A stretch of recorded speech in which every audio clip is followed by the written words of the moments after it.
रामकृष्ण हरी मंडळी, आज आषाढी एकादशी म्हणून सकाळीच आपण देवपूजा केली, विठ्ठल भगवंताचं दर्शन घेतलं. त्यानंतर टेरेसवर गेलो व्ह्यू बघायला तर एवढा भारी होता. पाऊस थांबलेला मस्त, पण शेतं वगैरे फुल भरलेली, फुल पाऊस चालू आहे. त्यानंतर आपल्या हॅरी शीटचा एक जखम झालेला, आपण त्याला बघितलं, तो स्प्रे मारायला गेलो, पण त्याला काय समजलं, भाईने कल्टी मारली सुसाट, थांबायचा काय नावच घेत नाही. शेवटी आपण त्याला नंतर पकडून त्याच्यात औषध मारलाच.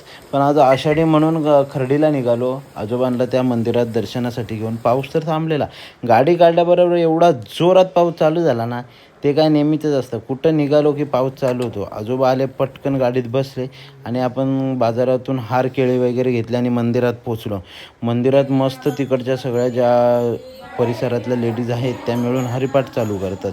हरिपाठ चालू होता, मंदिरात गेलो, दर्शन घेतलं.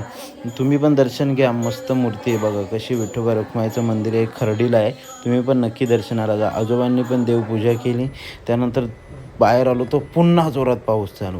मग खर्डी गावातून काय गेलोच नाही, बाहेरूनच निघालो.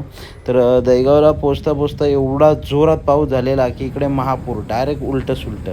या साईडचं पाणी त्या साईडला. आपला तलाव जर बघितलं तर तलाव पण एकदम भारी भरला आहे, तुम्हाला दाखवतो, फुल भरला आहे. तर असं होतं आजचा ब्लॉग. तेजस वगैरे चॅनलला नक्की लाईक करा, शेअर करा, सबस्क्राईब करा आणि सगळा व्हिडिओ नक्की बघा.